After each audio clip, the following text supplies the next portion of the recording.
Hello everyone. मेरा नाम doctor करुणा सोनावने है। मैं एक एमडी होम्योपैथिक साइकेट्रिस्ट हूँ और also a clinical psychologist. Okay, मेरा स्पेशलाइजेशन है साइकेट्री में विथ होम्योपैथी एंड साइकोलॉजी में। तो आज हम बात करने वाले हैं एंजाइटी डिसऑर्डर के बारे में। ओके, तो एंजाइटी डिसऑर्डर होता क्या है? ओके, तो सबसे पहले हम ये जानेंगे कि एंजाइटी क्या है। ओके, एंजाइटी मतलब घबराहट होती है। घबराहट कौन से लेवल पे? अभी घबराहट तो सबको होती है। ओके, घबराहट मतलब कब? अगर मुझे परीक्षा के लिए जाना है तो उससे पहले थोड़ी घबराहट होती है। नई जगह जाना है तो थोड़ी बहुत घबराहट होती है। ओके, अगर स्टेज पे परफॉर्म करना है तो उस लेवल पे कभी कभी थोड़ी घबराहट होती है। तो ये जो घबराहट होती है, ओके, ये जो थोड़ा बहुत डर रहता है, ये एक नॉर्मल डर भी रहता है। ओके, मतलब एनजाइटी जो रहती है एक नॉर्मल लेवल की भी एनजाइटी रहती है जो सबको होती है। ओके, लेकिन अगर ये एनजाइटी, अगर ये घबराहट, ये डर मुझे अपने डेली रूटीन में, काम में व्यथा ला रहा है, ओके, इस डर की वजह से मैं अपना रूटीन काम नहीं कर पा रही हूँ, तो इसे हम एंजाइटी डिसऑर्डर कहते हैं। अभी एंजाइटी डिसऑर्डर मतलब क्या रहता है कि हमारे दिमाग में बहुत विचार चालू रहते हैं, बहुत विचार विचार हैं, और इन विचारों की वजह से, ओके, मुझे एक डर रहता है। अभी डर किस चीज़ से रहता है? ये एंजाइटी जो है ये अलग अलग लोगों को अलग अलग सिम्टम्स दिखाती है। कभी कभी मुझे बहुत, कुछ पेशेंट्स को बहुत घबराहट होती है। ओके, घबराहट, अचानक से डर लगने लगता है, सीने में बहुत उलझन सी हो गई है, बहुत कुछ वजन रखा हुआ है ऐसे लगता है।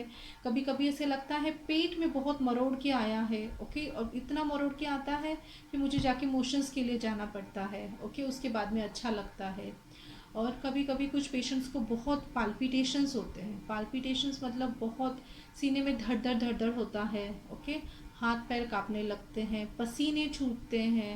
ओके, तो ये सारे जो है ये एंजाइटी के अलग अलग परिणाम है, अलग अलग सिम्टम्स है। ओके, अभी जब ये एंजाइटी होता है तो एंजाइटी एग्जैक्टली होता क्या है? ओके, अचानक से किसी चीज़ का डर मन में बैठ जाए, और वो डर इतना है कि मैं अपना रोज का काम नहीं कर पा रही हूँ। जो मैं डेली रूटीन करती थी अपना, वो डेली रूटीन मेरा हैम्पर हो रहा है उस डर की वजह से। अभी किसी स्टूडेंट को अगर ये डर है तो एग्ज़ाम से पहले नॉर्मल डर लगता है, वो सबको लगता है, लेकिन इस स्टूडेंट को इतना डर है कि वो एग्ज़ाम दे ही नहीं पा रहा। ओके, उसको एग्ज़ाम के लिए जाना ही नहीं है। ओके, उसको इतना डर है, so that is a disorder. Okay, तो अभी ये एंजाइटी जो होता है, एंजाइटी डिसऑर्डर जो है, उसके अलग अलग प्रेजेंटेशंस हैं। ओके, तो सबसे पहले हम बोलेंगे कि पैनिक अटैक्स आते हैं। पैनिक अटैक्स मतलब क्या होता है? अचानक से बहुत डर लगता है।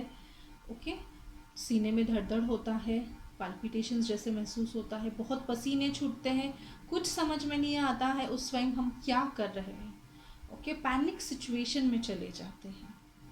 ओके, कुछ पेशेंट्स को ओसीडी के सिम्टम्स रहते हैं। अब ये ओसीडी मतलब obsessive compulsive disorder. Okay, obsessive compulsive disorder में क्या रहता है कि इतना ऑब्सेशन, इतने विचार है, एक थॉट आता है, बार बार चेक करते रहते हैं। ओके, कुछ पेशेंट्स को बहुत बार बार हाथ धोते रहते हैं।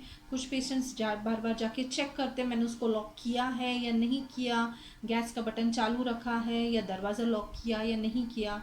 इस तरह से ये जो थॉट्स रहते हैं, और उसके बाद में चेकिंग, न चेकिंग करना, अनचेकिंग करना, हैंड वॉशिंग करना। ओके, सो ये उसके डिफरेंट प्रेजेंटेशंस हैं। तो आज हम पैनिक अटैक्स, ओसीडी, इसके लिए हम अलग से वीडियो बनाएंगे, मैं आपको सिर्फ शॉर्ट में बता रही हूँ इसके बारे में।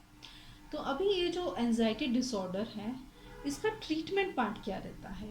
ओके, अभी ट्रीटमेंट पार्ट के लिए फर्स्ट थिंग है साइकोथेरेपीज भी रहता है, उसमें काउंसलिंग किया जाता है, सेंसिटिव डिसेंसिटाइजेशन किया जाता है। अभी डिसेंसिटाइजेशन होता है, उसके बाद में अलग अलग सेशंस होते हैं। ओके, अगर ये सेशन सक्सेसफुल रहे तो पेशेंट्स को मेडिकेशंस की ज़रूरत नहीं पड़ती है, लेकिन अगर कुछ पेशेंट्स इसको, साइकोथेरेपी को रिस्पॉन्ड नहीं कर रहे हैं, तो उनको हम ट्रीटमेंट देते हैं। अभी ट्रीटमेंट जो है, I am a homeopath, okay, so हम उनको होम्योपैथिक मेडिसिन देते हैं। होम्योपैथिक मेडिसिन देने का फ़ायदा ये रहता है कि first thing they are completely safe, there is no side effect, उनका कोई साइड इफ़ेक्ट नहीं रहता है, ओके, एंड पेशेंट्स कम्प्लीटली बाहर आ सकते हैं, पेशेंट्स उसके ऊपर डिपेंडेंट नहीं रहते हैं, ओके। तो अभी होम्योपैथिक मेडिसिन देना, उसके लिए दो चीज़ बहुत अनिवार्य रहती है। फर्स्ट थिंग है कि केस टेकिंग। केस टेकिंग मतलब क्या रहता है कि हम जब होम्योपैथिक मेडिसिन देते हैं तब पेशेंट्स का डिटेल्ड केस लेते हैं। डिटेल केस लेते हैं मतलब उसकी पूरी जानकारी लेते हैं, ओके। हम सिर्फ ऐसे आए और प्रिस्क्रिप्शन कर दिया, ऐसे नहीं रहता है। जब हम होम्योपैथी प्रिस्क्राइब करते हैं तो उसके लिए हर एक पेशेंट हमारी अलग रहता है। अगर मैं एंजाइटी के 10 पेशेंट्स देख रही हूँ तो 10 पेशेंट्स को सेम मेडिसिन नहीं जाएगा, ओके। सब पेशेंट्स के लिए दवा अलग रहती है, ओके। वो दवा हम कैसे देते हैं, उसका डिटेल्ड केस लेते हैं। केस लेते हैं मतलब उसकी डिटेल जानकारी लेते हैं, उसके स्वभाव के बारे में, उसको क्या अच्छा लगता है, क्या अच्छा नहीं लगता है। अभी एंजाइटी है तो एंजाइटी के प्रेजेंटेशंस अलग रहेंगे। सब पेशेंट्स को सेम तकलीफ नहीं रहेगा। अगर वो भी एंजाइटी डिसऑर्डर है फिर भी सबके जो सिम्टम्स है वो अलग अलग रहेंगे। किसी को पाल्पिटेशंस होता है, ओके, अचानक से धड़ धड़ होता है, बहुत पसीना छूटता है, तो किसी को सिर्फ पेट में मरोड़ आता है, बहुत डर लगता है, कुछ करने का मन नहीं करता।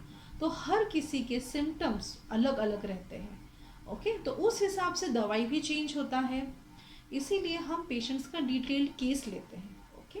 तो होम्योपैथी में सबसे इम्पॉर्टेंट चीज़ रहती है कि उसका केस टेकिंग, पेशेंट कितनी अच्छी तरह से हमें उनके जो सारे सिम्टम्स है वो बता रहा है, उनके स्वभाव के बारे में बता रहा है, उनके लाइफ के स्ट्रेसेस जो होते हैं उसके बारे में बता रहा है, वो स्ट्रेसेस, उन स्ट्रेसेस का उनके ऊपर क्या प्रभाव पड़ रहा है ये बता रहा है, ओके।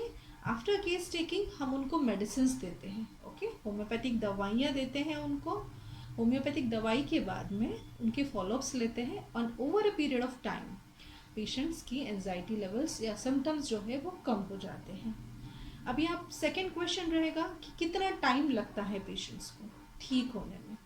तो सबसे इम्पॉर्टेंट चीज़ ये रहती है कि आपकी बीमारी कितनी पुरानी है। अगर आपका एंजाइटी डिसऑर्डर रिसेंट ओरिजिन का हो, मतलब अभी आपको 2 महीने 6 महीने पहले ही शुरू हुआ है, आपने कोई और दवाई नहीं ली है, तो वो पेशेंट्स बहुत जल्दी रिस्पॉन्ड करते हैं मेडिकेशंस को, होम्योपैथिक दवाइयों को। लेकिन अगर आपकी तकलीफ़ बहुत पुरानी है, बहुत सारे एंटी एंजाइटी पिल्स ले रहे हैं, अभी भी ले रहे हैं, वो पिल्स को तुरंत बंद नहीं कर पा रहे हैं, ये सारी अगर तकलीफ़ बहुत पुरानी है तो डेफिनेटली उस चीज़ को कम्प्लीटली बाहर आने में समय लगता है, ओके। तो इस तरह से ये छोटा सा वीडियो था आपको एंजाइटी और होम्योपैथिक ट्रीटमेंट के बारे में बताने के लिए। और वीडियोस हम लेके आएंगे ज़रूर। आप हमें बताइए आपको कोई तकलीफ़ है या फिर इस वीडियो कैसा लगा, ये आपको कमेंट सेक्शन में ज़रूर बताइएगा। Thank you so much.